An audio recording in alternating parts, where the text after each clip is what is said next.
Segenap jemaat yang dikasihi oleh Tuhan, Majelis Gereja saat ini mengucapkan terima kasih kepada jemaat yang berkenan mengikuti ibadah pada saat ini, Minggu 14 Juli 2024, dengan tema Setia sampai akhir. Jemaat yang dikasihi Tuhan Yesus Kristus, mari kita memasuki ibadah dengan bersama memuji Tuhan dari Kidung Jemaat 4, bait yang pertama, Hai Mari Sembah.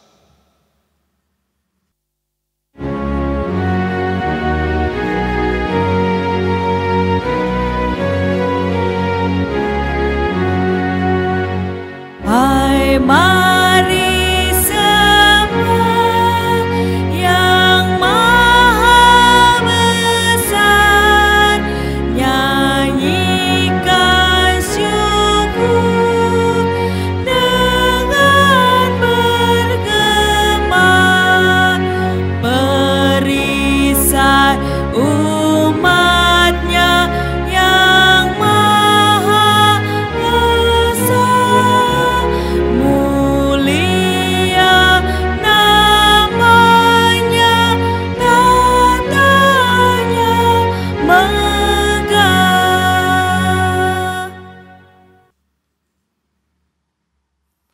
Saudara-saudara, pertolongan kita adalah dalam nama Tuhan yang menjadikan langit dan bumi.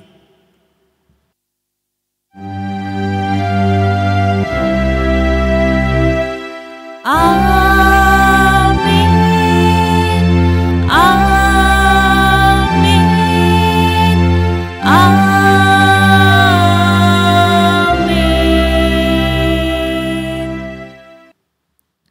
Kasih karunia dan damai sejahtera dari Allah, Bapa kita, dan dari Yesus Kristus menyertai saudara sekalian. Saudara-saudara, mari kita memuji nama Tuhan. Kita melantunkan Kidung Jemaat nomor 13, bait pertama dan yang kedua, Allah Bapa Tuhan, dimuliakanlah namamu.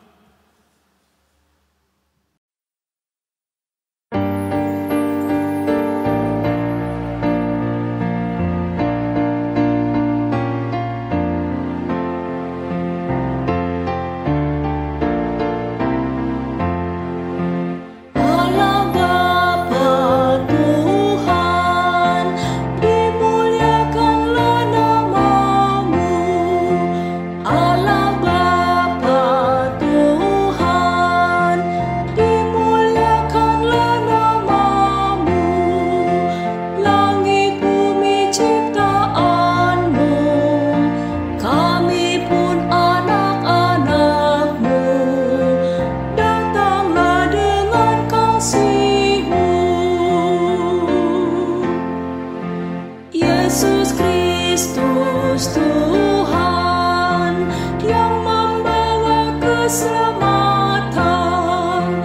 Yesus Kristus Tuhan yang membawa keselamatan. Lahir dalam dunia ini, mati tapi bangkit lagi. Kaulah juru selamat kami.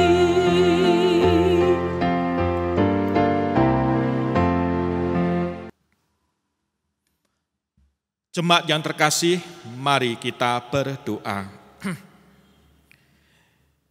Ya Allah Bapa kami yang ada di surga, pada hari Minggu ini kami hendak mendengarkan sabda dan firman-Mu.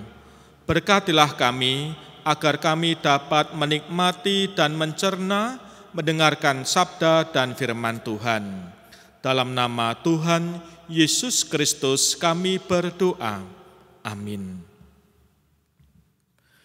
Saudara-saudara, bacaan Injil diambil dari kitab Injil Tuhan Yesus Kristus menurut Markus 6.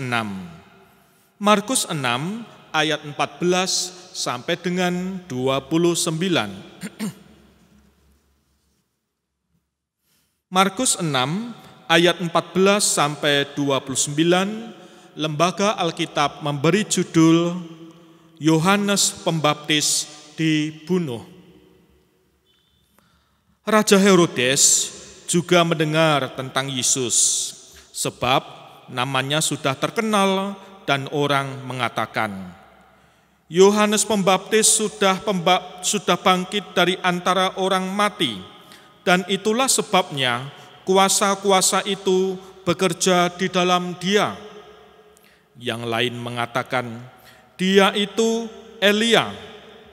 Yang lain lagi mengatakan, dia itu seorang nabi sama seperti nabi-nabi yang dahulu. Waktu Herodes mendengar hal itu, ia berkata, bukan, dia itu Yohanes yang sudah kupenggal kepalanya dan yang bangkit lagi.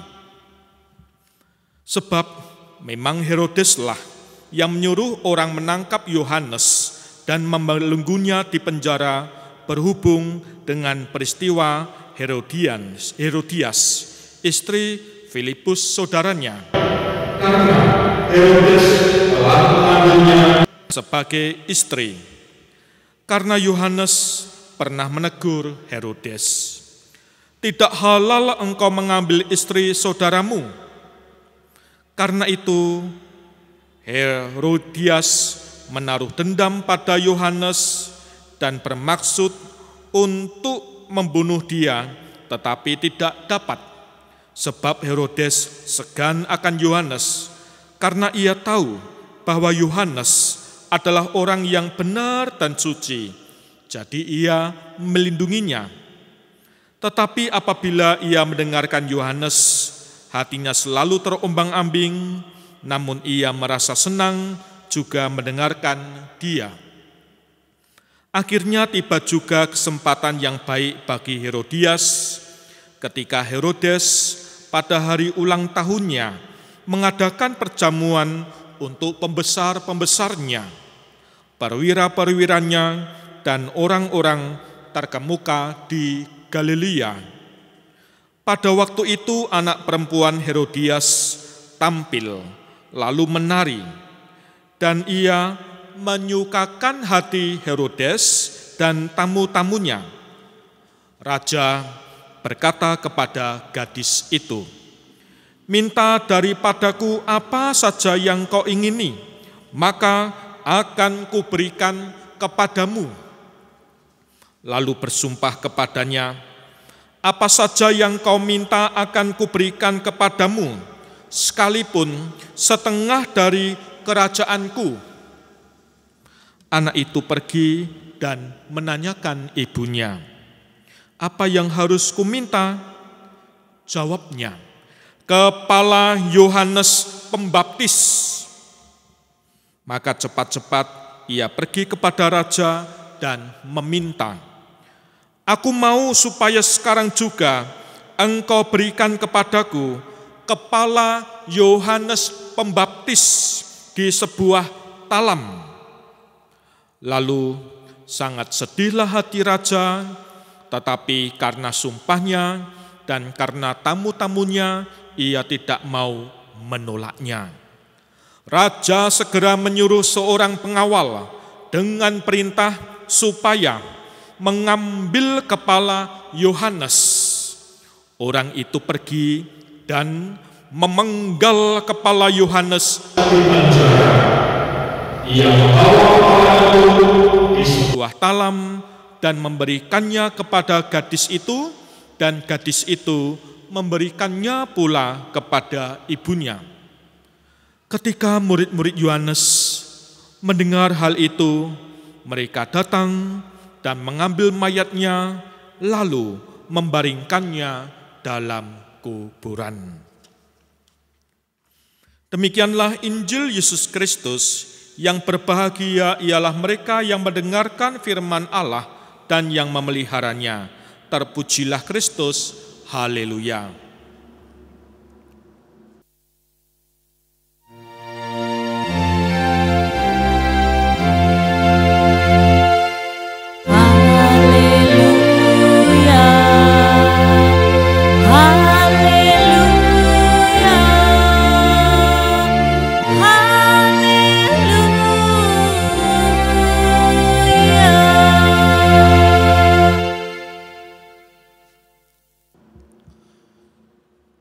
Jemaat yang terkasih, diperlukan keteguhan hati serta keberanian untuk dapat menjaga konsisten atau mempertahankan apa yang diyakini sebagai sebuah kebenaran.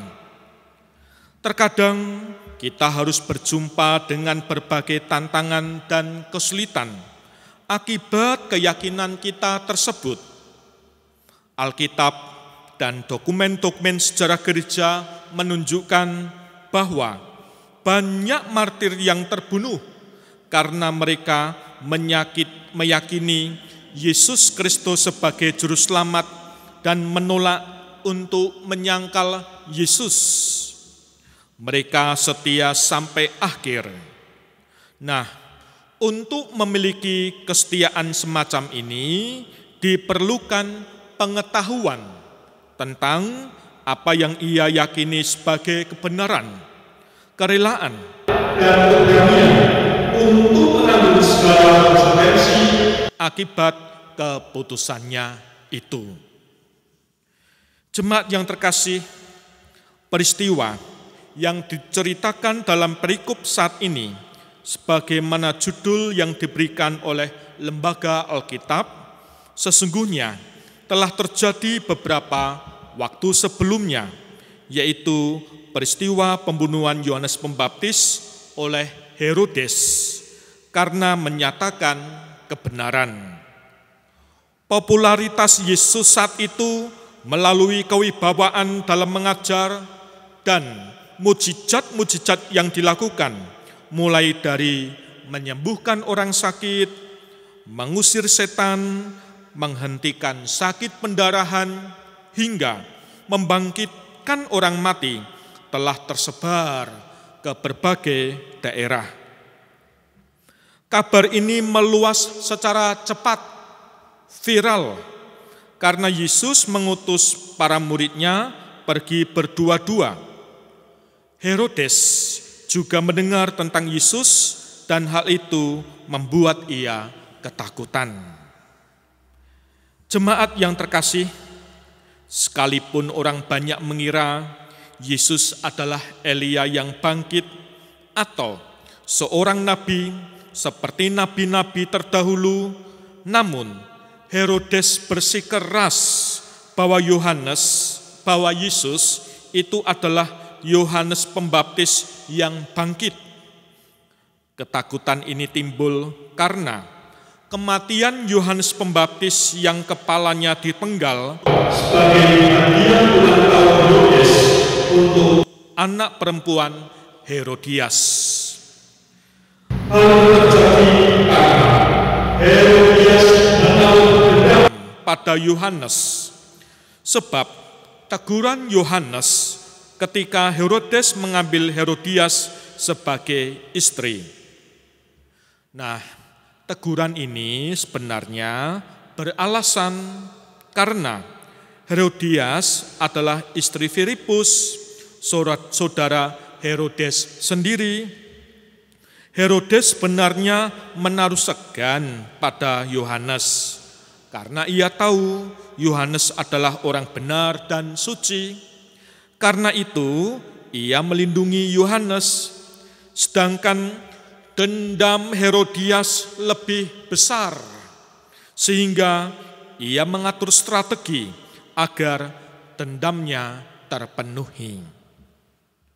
Jemaat yang dikasihi oleh Tuhan, nah, ketika mereka merayakan ulang tahun putrinya dengan mengadakan perjamuan dan mengundang pembesar-pembesar, perwira-perwira, dan orang-orang terkemuka di Galilea, Herodias menyuruh anaknya mengambil hati Yohanes dengan menari di hadapan hadirin, serta meminta hadiah ulang tahun berupa kepala Yohanes. Oleh karena permintaan itu disampaikan di hadapan orang banyak, dan Herodes telah bersumpah bahwa apapun permintaan putri tirinya itu akan dipenuhi. Maka dipenggalah Kepala Yohanes Pembaptis sebagai hadiah ulang tahun.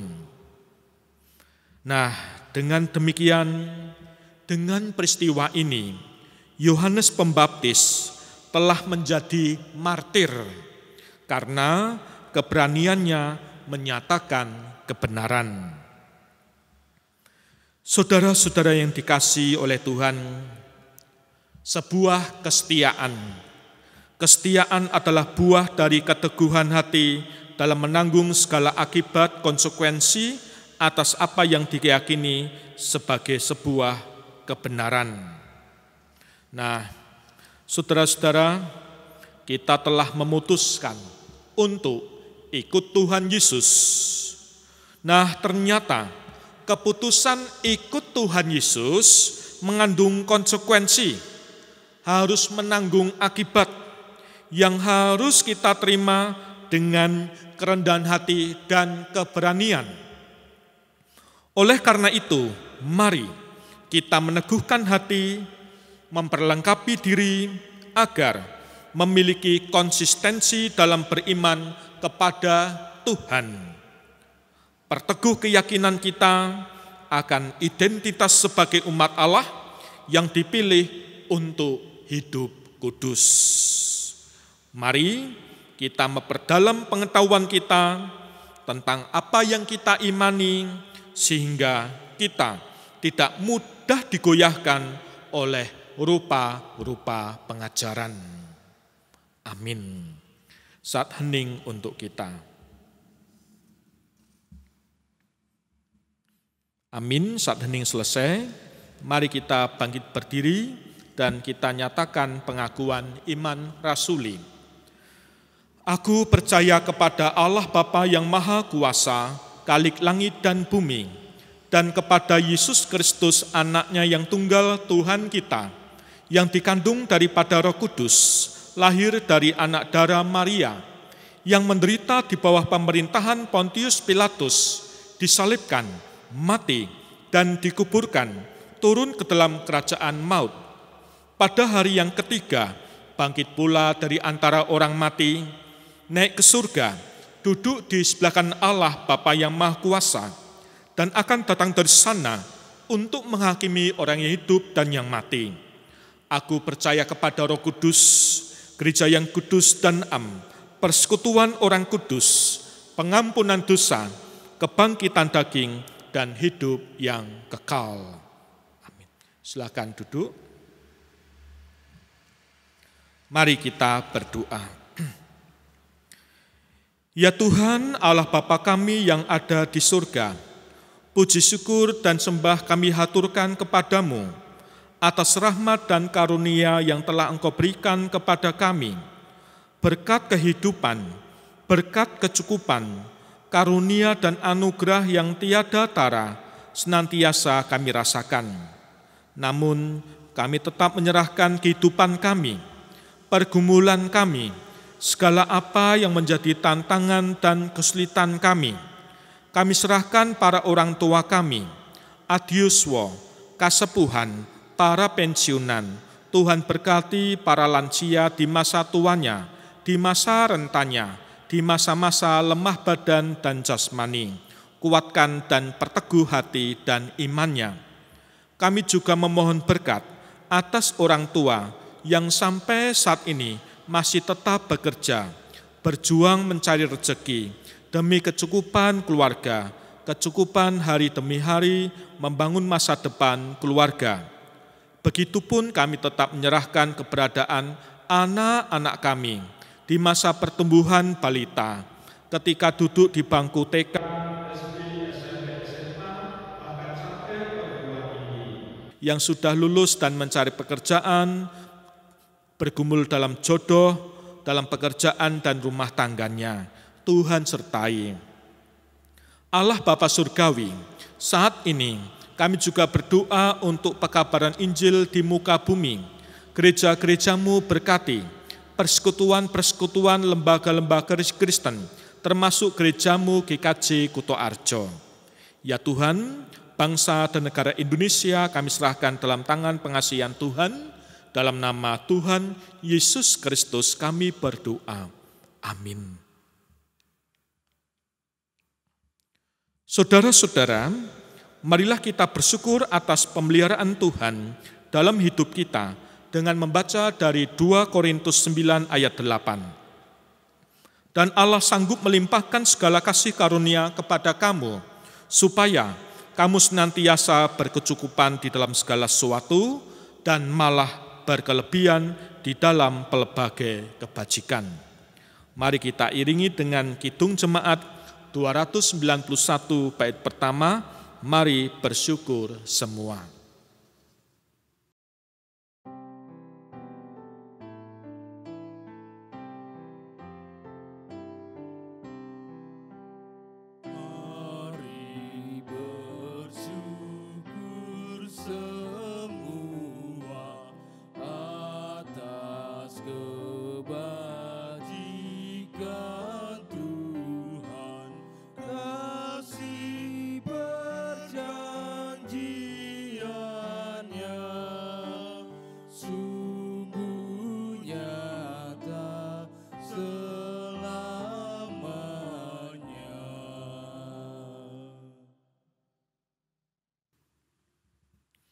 Mari kita haturkan persembahan kita dengan doa.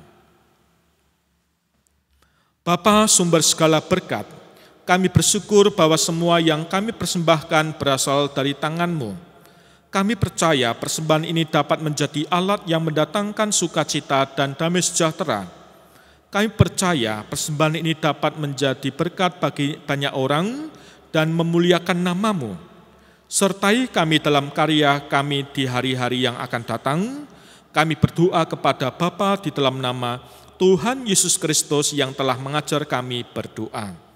Bapa kami yang di surga, dikuduskanlah nama-Mu, datanglah kerajaan-Mu, jadilah kehendak-Mu di bumi seperti di surga. Berikanlah kami pada hari ini makanan kami yang secukupnya, dan ampunilah kami akan kesalahan kami, seperti kami juga mengampuni orang yang bersalah kepada kami. Dan janganlah membawa kami ke dalam pencobaan, tetapi lepaskanlah kami daripada yang jahat. Karena Engkau-lah yang mempunyai kerajaan dan kuasa dan kemuliaan sampai selama-lamanya. Amin. Mari kita nyatakan nyanyian pengutusan, Kidung Jemaat 375, Saya Mau Ikut Yesus.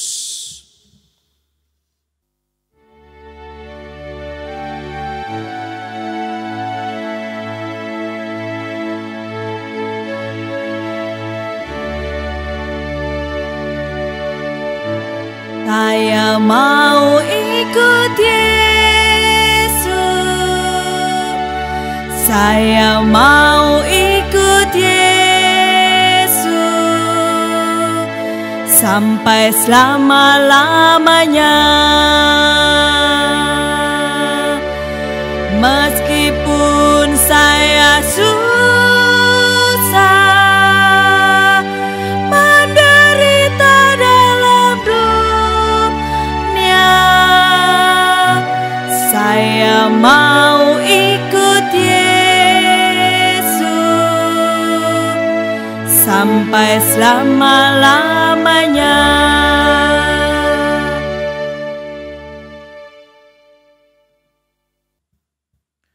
Jemaat yang terkasih, mari kita hundur dan menyambut berkat-Nya. Kasih karunia dan damai sejahtera dari Allah Bapa kita dan dari Tuhan Yesus Kristus serta persekutuan Roh Kudus ada pada saudara sekalian mulai saat ini sampai Maranatha. Amin.